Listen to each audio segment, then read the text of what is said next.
반갑습니다. 오늘도 새벽 돌베개에 나오신 모든 성도님들을 주의 이름으로 환영합니다. 오늘도 함께 창세기 말씀 묵상하도록 하겠습니다. 오늘 우리에게 주시는 하나님의 말씀은 창세기 44장 30절로 31절까지의 말씀입니다. 아버지의 목숨과 이 아이의 목숨이 이렇게 얽혀 있습니다.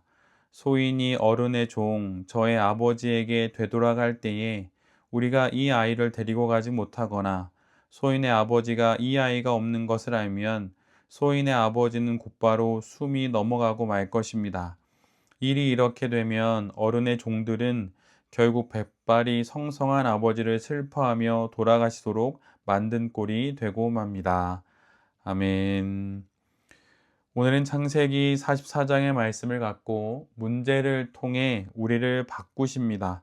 문제를 통해 우리를 바꾸십니다. 라는 제목으로 함께 하나님 말씀을 나누도록 하겠습니다. 요셉 앞으로 다시 돌아오게 된 형제들은 요셉 앞에서 아무런 말도 할 수 없게 됩니다. 이와 같은 일이 이전에도 있었고 또 이번이 두 번째이기에 그들 모두는 매우 당황스러웠고 또 어떻게 이 문제를 풀어가야 할지 알 수 없었기 때문이죠. 그저 지금 앞에 있는 요셉의 처분만을 기다릴 뿐이었습니다. 그런데 이때 한 사람 유다가 앞으로 나섭니다.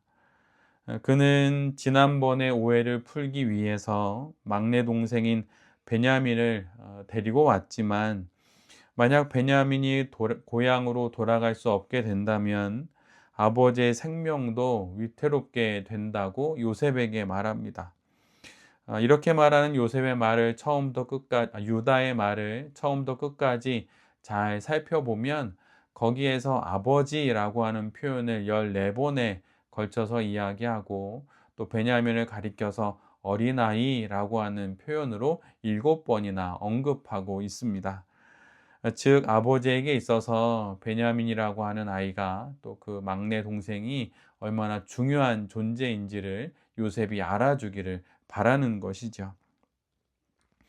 지금 내리려고 하는 요셉의 결정이 아버지와 또 베냐민 사이에 얼마나 치명적인 일인지를 부각시키기 위해서 이렇게 말을 하는 것입니다.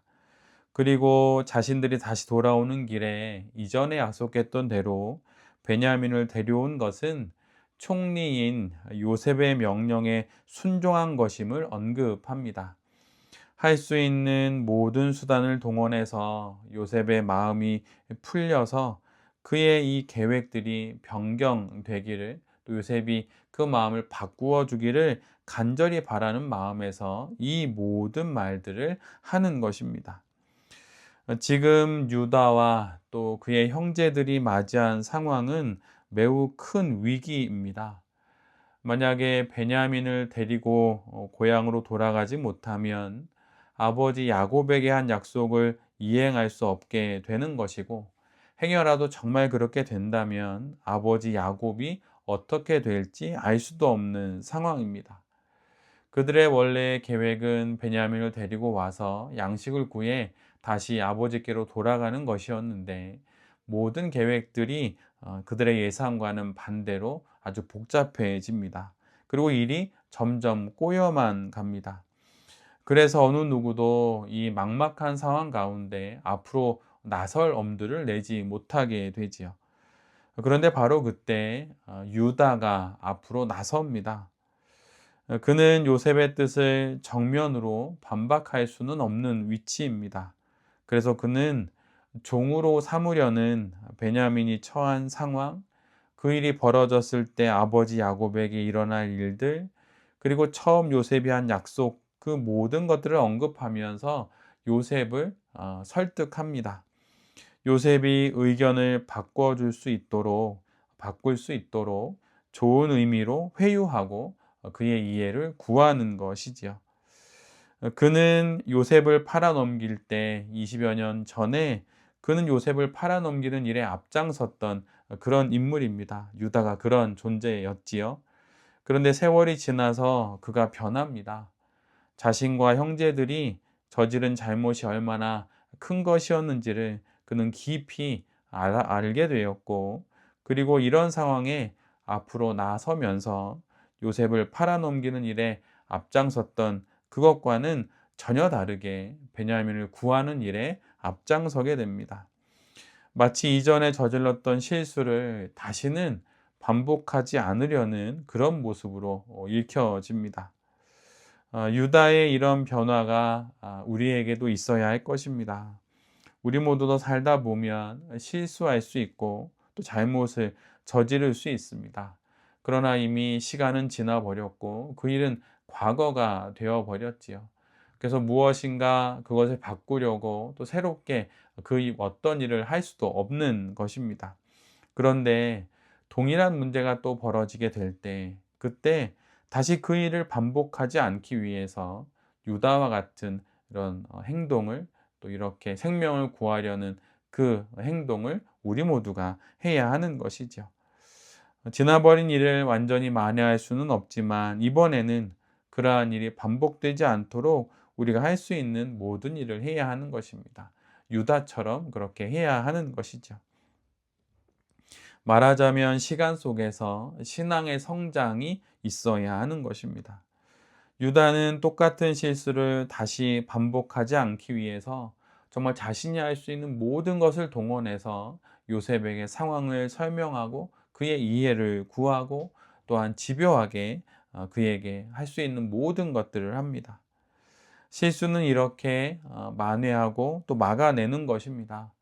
신앙 인생을 살아가는 가운데 우리가 저지른 실수와 또 이로 인한 잘못된 결과들이 있다면 그것들을 유다와 같은 자세와 태도로 다시는 반복되지 않도록 그렇게 상황을 선한 길로 인도하려는 그런 애씀이 우리 모두에게 있어야 할 것입니다.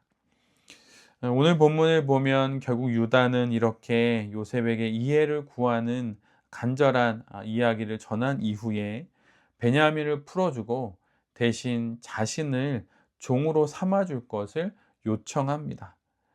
마치 자신을 대속 제물처럼 드리고 베냐민을 가족의 품에 돌아가도록 하는 것이지요. 오래전에 요셉을 팔아 넘길 때는 유다는 아버지 야곱의 고통은 전혀 생각하지 않았습니다. 그러나 지금은 아버지의 고통을 체휼하면서 그렇게 자신을 베냐민 대신에 종으로 이렇게 삼아 달라고 이야기하는 것이죠. 유다가 이렇게 변한 것입니다. 예전에 유다는 형제들에게 몸값을 받고 요셉을 팔아넘기자 이렇게 했었는데 이제는 자신이 그 몸값이 되어 동생을 살리겠다고 적극적으로 나서고 있습니다. 동생과 아버지를 살리려고 자기 생명을, 자기 인생을 포기하는 것이지요.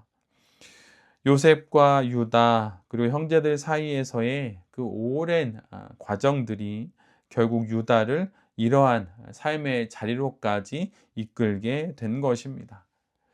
하나님께서는 집요하게 유다를 몰아붙이시고 형제들을 몰아세워서 결국 이들 모두를 이렇게 변화시키시는 것입니다. 우리가 처한 상황들, 우리가 맞이한 문제들, 어려움들, 이것들 모두를 통해서 하나님이 하시는 것도 바로 이와 같은 일들입니다. 우리의 완고한 삶과 또 완고한 생각들, 또 고집스러움과 이기심, 이 모든 온전치 못한 것들을 우리가 맞이하고 있는 문제들을 통하여서 힘든 상황을 통해서 변화시키시는 것입니다. 지금 만약에 이러한 어려운 일들을 맞이하고 있다면 그 일들을 오늘 본문의 유다와 또 형제들을 변화시키는 그 일들로 우리 모두가 바라볼 수 있는 그런 영혼의 안목이 있어야 할 것입니다. 하나님은 우리를 바꾸십니다. 고집센 우리, 완고한 우리, 좀처럼 변할 것 같지 않은 우리들을 문제와 어려움을 만나게 하심으로 우리를 바꾸십니다. 그리고 우리가 만난 그 많은 시련을 통해서 주님께서 그 가운데서 일하셔서 우리를 바꾸어 내시는 것입니다. 이 하나님의 선하신 의도를 믿고 우리 앞에 있는 많은 문제들을 이러한 영혼의 시선으로 바라보면서 오늘 하루도 신실하게 잘 살아가는 우리 모두가 될 수 있기를 간절히 기도드립니다.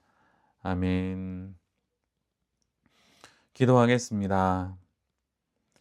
주님, 실수가 반복되지 않게 적극적으로 행동하는 유다의 모습을 보게 됩니다.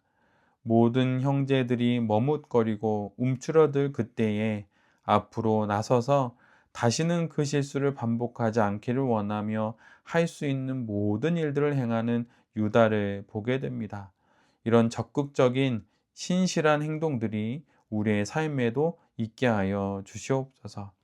주님, 삶을 살다 보면 어려움들을 맞이하게 됩니다. 그런데 그 어려움을 통해, 그 문제를 통해 결국 하나님께서 우리를 바꾸심을 믿습니다. 문제와 곤란한 상황 가운데 하나님께서 일하고 계심을, 우리를 바꾸시고 계심을 기억하면서 그 모든 시간들을 잘 지나가는 우리 모두가 되게 하여 주시옵소서. 오늘도 우리가 감당해야 되는 모든 일들을 주님께 의탁합니다. 주님 도와주시고 또한 우리에게 힘을 더하여 주시옵소서. 이 모든 말씀 예수 그리스도의 이름으로 기도드립니다. 아멘.